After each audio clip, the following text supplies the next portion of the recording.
Well, good morning, good evening, good night. Welcome to Football Frenzy. Review of the Premier League week game 2, right? Now, this weekend had some games where a lot of people thought, you know what, this is a chance for my team to get some points. And in the traditional fashion, as we review the top 6 teams, we're looking at on Saturday,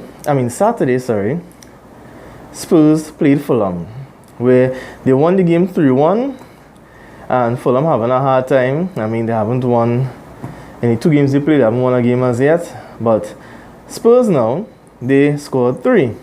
Now, Kane was among the goal scorers. Now, we know Kane usually hasn't scored in the month of August, so maybe 2 or 3 seasons now, and he has this time. So, is this a turnaround for him in his personal goal tally?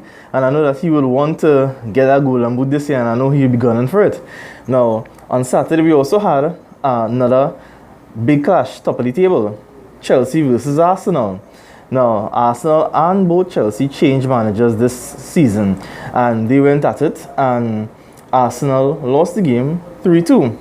Now, Pedro, the forgotten man, as I said last week, came up on the score sheet again, and quite surprisingly, so did Morata. For all the stick Morata got last season, he started the season okay. He got first goal in the second game here, and also Alonso scored as well. Now for Arsenal, Mkhitaryan and Iwobi scored for them in a good fight that they put up within a 10-minute, 15-minute period, and then after that, Chelsea ended up coming back and winning it in the end.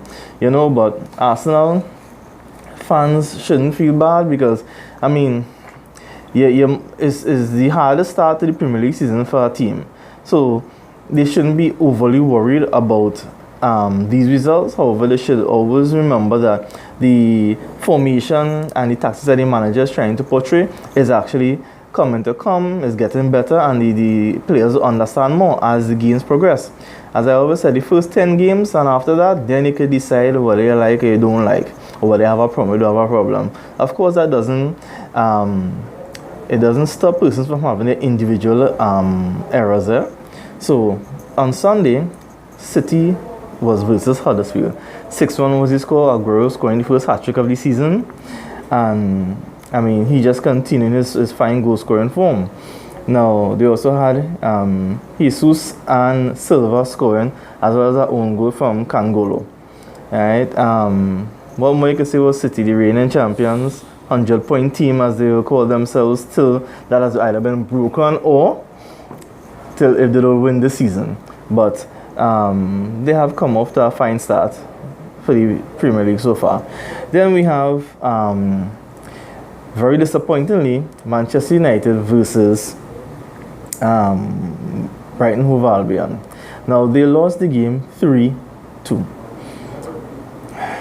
I don't know what to say about this game. From minute 1, from the whistle being blown, United looked like the second best team on that pitch. They did not show any fight, they did not show any enthusiasm, they did not show any what's the word I'm looking for? Urgency in that game.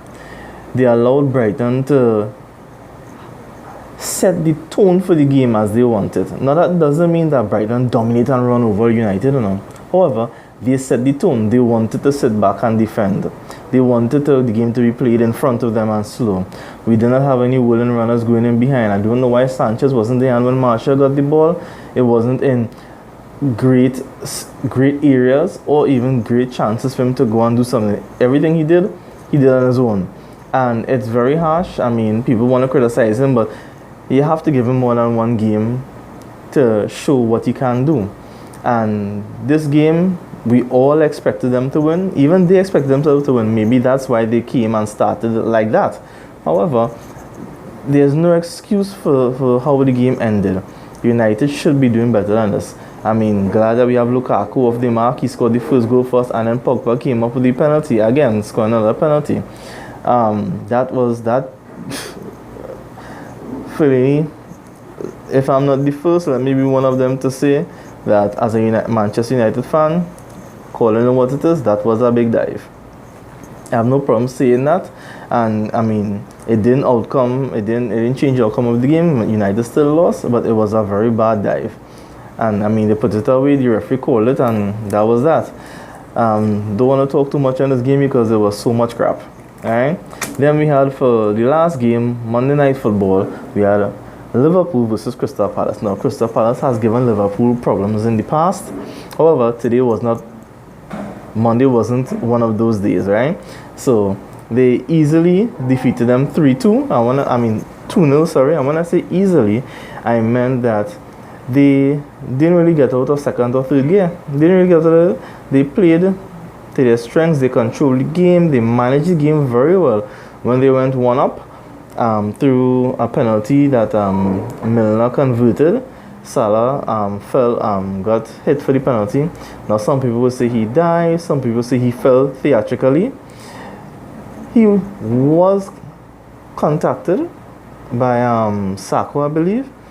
He did it, but I mean, is how he fell. People would want to say, oh, it's not a penalty, or he dived. The fact of the matter is, he was touched, he went down, penalty was given, Milner converted it.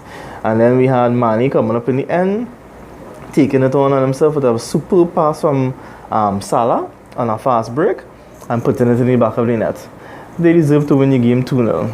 And I mean, where it stands now, with United 10th place or something like that, and Liverpool second behind City, this is going to be a very hard season. And now is not the time to lose faith in any of the teams who haven't won as yet, or like United have won only one of the games. It's not time to panic as yet. All you have to do is remember, you have 38 games to play. Try and win the game in front of you, and everything will be just fine.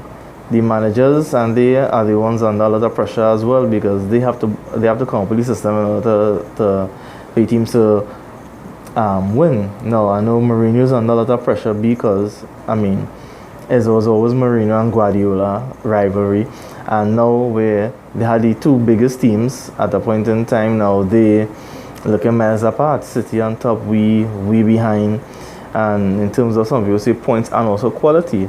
Now, that can easily be changed with a couple of good results. Whereas City has a good run, we can make our run great by winning all our games, right? So, on to game week 3 against Spurs before the international break. This is a game we have to win, and we have to keep winning each and every game to continue to be within touching distance of the title challenge. So, Julia saying peace. See you in the next one.